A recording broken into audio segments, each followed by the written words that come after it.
और अब खबर आ रही है पाकिस्तान से कि हाफिज सईद, मुंबई हमलों का गुनहगार हाफिज सईद भारत को जिम्मेदार बता रहा है, भारत को धमकी दे रहा है। हाफिज सईद ने भारत के खिलाफ जहर उगला है। ये पाकिस्तान को ये देखना होगा, गुड तालिबान बैड तालिबान नहीं होता, ये कहने से नहीं होता है। हाफिज सईद ने भारत के खिलाफ वहां से जहर उगला है। भारत को जिम्मेदार बताते हुए हाफिज सईद ने जहर उगला है भारत के खिलाफ इस हमले के लिए। सब एक बात पर इकट्ठे हो जाए कि इन साजिशों से हमने बदला लेना है और इंडिया जो इस खेल का असल जिम्मेदार है उसे बदला लेना है इंशाअल्लाह। सुकूते ढाका के दिन को मुंतखब किया गया इस्लाम के लिए।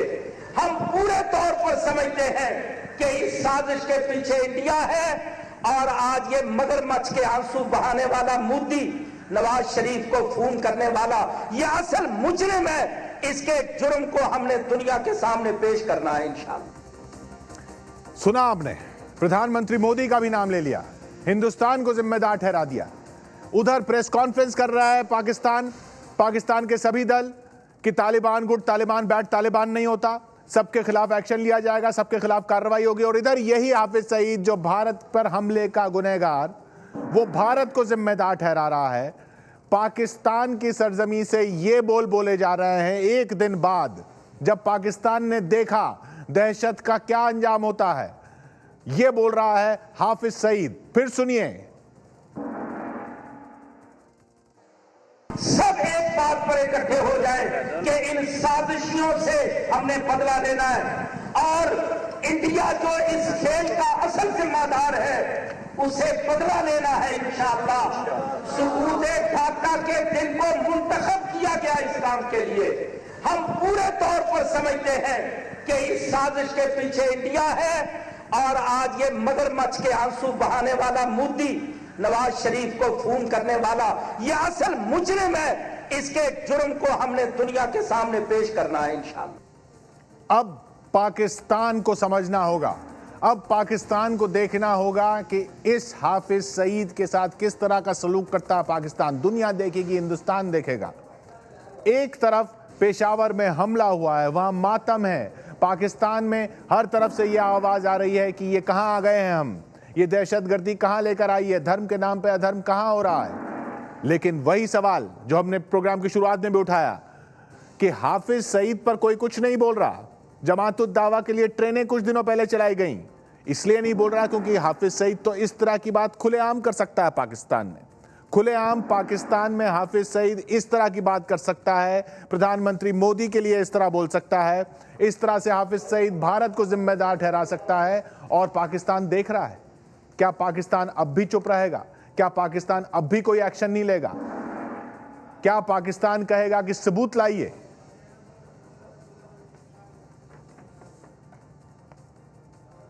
हसन अब्दुल्ला साहब वरिष्ठ पत्रकार है पाकिस्तान से, वो इस वक्त हमारे साथ फोन लाइन पर जुड़ रहे हैं। हसन अब्दुल्ला साहब, इतना सब कुछ हो गया, यहां पर भारत में दुख जताया जा रहा है और हाफिज सईद वहां पर भारत को जिम्मेदार ठहराते हुए इस तरह के स्पीचेस दे रहा है। देखिए, उनके जो बयान है उस पर तो जाहिर है आपको मौक़िफ़ उन्हीं से लेना पड़ेगा। लेकिन एक चीज जो देखी जाती है कि मुख्तलिफ ममालिक में हर जगह एक मीडियोकर किस्म के कंस्पिरेसी नैरेटिव्स होते हैं जो अमूमन काफी पॉपुलिस्ट भी होते हैं। तो उस तरह के नैरेटिव्स हाफिज सईद की तरफ से भी आते रहते हैं। लेकिन जाहिर है जो फैक्ट्स हैं वो मौजूद हैं। इस तरह के हमले की जिम्मेदारी जो है वो तहरीक तालिबान पाकिस्तान की तरफ से माजी में भी कबूल होती रही और इस दफा भी उन्होंने की है। लेकिन हिंदुस्तान जो बार बार कहता रहा है कि मुंबई हमले का ये गुनहगार है, उसके खिलाफ एक्शन की कोई बात भी नहीं करता पाकिस्तान में। आप कह रहे हैं कि ये इस तरह के नैरेटिव्स होते हैं, इस तरह का एक फ्रिंज एलिमेंट कह लीजिए, कोई कुछ कह देता है, नॉन स्टेट एक्टर कह देते हैं लोग, लेकिन ये वहां मौजूद हैं। जब तक इस तरह की गुड तालिबान बैड तालिबान नहीं होता, प्रधानमंत्री नवाज शरीफ कहते हैं, लेकिन ये क्या है? नहीं, मेरे ख्याल से जो यहाँ पे डिस्कोर्स चल रहा है शायद आपने उसको फॉलो नहीं किया। गुड तालिबान बैड तालिबान जो नैरेटिव एक चल रहा था उस पर बहुत ज्यादा यहाँ पे डिबेट हुई। बहुत ज्यादा जो बास पॉलिसी मेकर्स हैं उनकी तनकीद की गई, उनको निशाना बनाया गया और इस हद तक उन पे प्रेशर बढ़ गया कि आखिरकार बाज पॉलिसी मेकर्स को ये बात तस्लीम करनी पड़ी कि ये एक फ्लॉड नैरेटिव था गुड एंड बैड का। जी वो मान रहे हैं, नहीं उसको फॉलो कर रहे हैं, वही हम दिखा रहे हैं कि पाकिस्तान में ये हो रहा है और इससे उम्मीद बन रही है कि आगे कुछ एक्शन होगा। लेकिन हाफिज सईद जैसे कैरेक्टर फिर किस कैटेगरी में आते हैं आपकी नजर में? देखिए, जाहिर है जो एक ट्रेडिशनल नैरेटिव रहा है उसके तहत इनको बाज हलकों ने एक उस कैटेगरी में रखा है जिसकी तरफ से वो कोई थ्रेट महसूस नहीं करते। लेकिन ये कि जहां तक बात हुई बाज इल्जामात की, तो ऑब्वियसली एक जुडिशल प्रोसेस है, एक इंटरनेशनल कोर्ट ऑफ जस्टिस भी मौजूद है। वो हजरात जिनको शिकायत हैं वो मेरे ख्याल से उनको उन फोरम्स का भी इस्तेमाल करना चाहिए।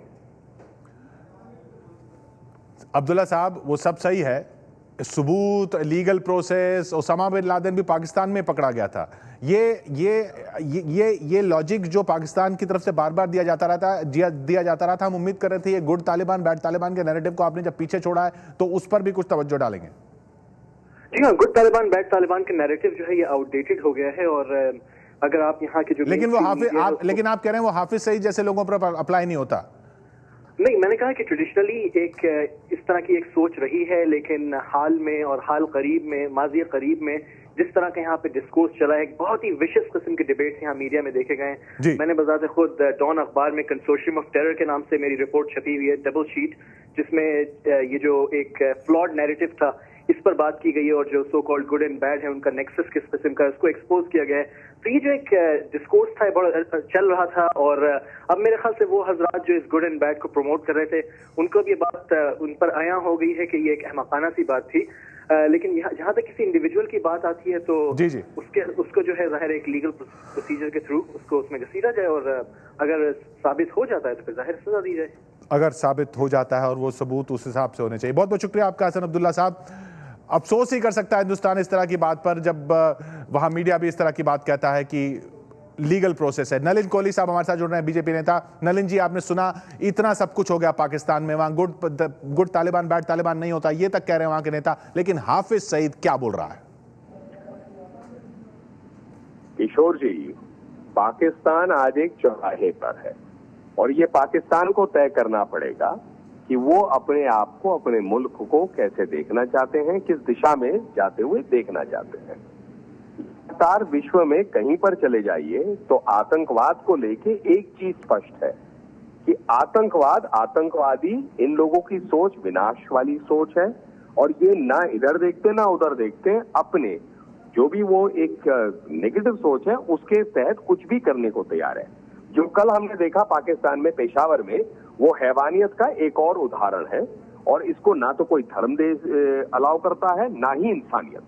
लेकिन ये तो पाकिस्तान को करना है कि क्या वो अपने इस्लामाइजेशन जो आर्मी की हुई है, जो अलग अलग नॉन स्टेट एक्टर्स हैं, वहां जिस प्रकार से ईस्टर्न और वेस्टर्न बॉर्डर, जो ईस्टर्न बॉर्डर भारत से लगा हुआ है, जहां हाफिज सईद, LAT, जमात उल दावा, ये जो ऑर्गेनाइजेशंस हैं बैंड हैं, लेकिन वो खुलेआम सरेआम घूम रहे हैं। और वेस्टर्न बॉर्डर पे जो गुड तालिबान बैड तालिबान का नैरेटिव कई दिनों से चलता है। लेकिन ये तो पाकिस्तान को ही सोचना पड़ेगा।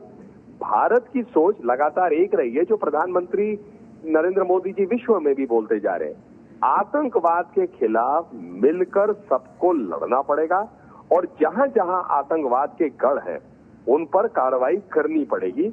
नहीं तो नहीं, हाफिज सईद जैसे लोग इस तरह की बात करते हैं तो भारत क्या फिर दबाव डालेगा? देखिए, वो जब पाकिस्तान में कुछ होता है, अफगानिस्तान में कुछ होता है तो वो कह रहे हैं वो आतंक के खिलाफ लड़ाई है, लेकिन जो भारत के खिलाफ जहर उगल रहा है वो वहां के एक तबके में, चाहे वो छोटा तबका हो, पता नहीं कितना बड़ा तबका हो, वहां हीरो बना हुआ इस तरह की बातें कर रहा है। बिल्कुल, आपने सही प्रश्न पूछा और यही तो बात है। आतंकवादी सोच में गुड और बैड का कोई स्कोप ही नहीं है। वो तो आतंकवादी सोच है जो इंसानियत के विरुद्ध है। और हाफिज सईद एक नॉन टेररिस्ट है, UN के रेजोल्यूशंस है LAT के खिलाफ। अब वो जिस प्रकार से वहां खुलेआम घूम रहा है, ये पाकिस्तान की सरकार और अन्य लोगों को, ओसामा बिन लादेन अबोटाबाद में ही तो पकड़ा गया था। इसलिए डिनायल से कुछ नहीं होगा।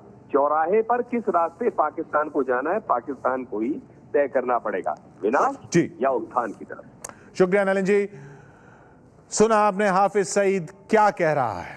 सोचना तो पाकिस्तान को ही है, देखना तो पाकिस्तान को ही है कि ये क्या हो रहा है। क्या भारत के खिलाफ जो जहर उगले, भारत के खिलाफ जो आतंक की बात करे, वो आतंकी नहीं होता है?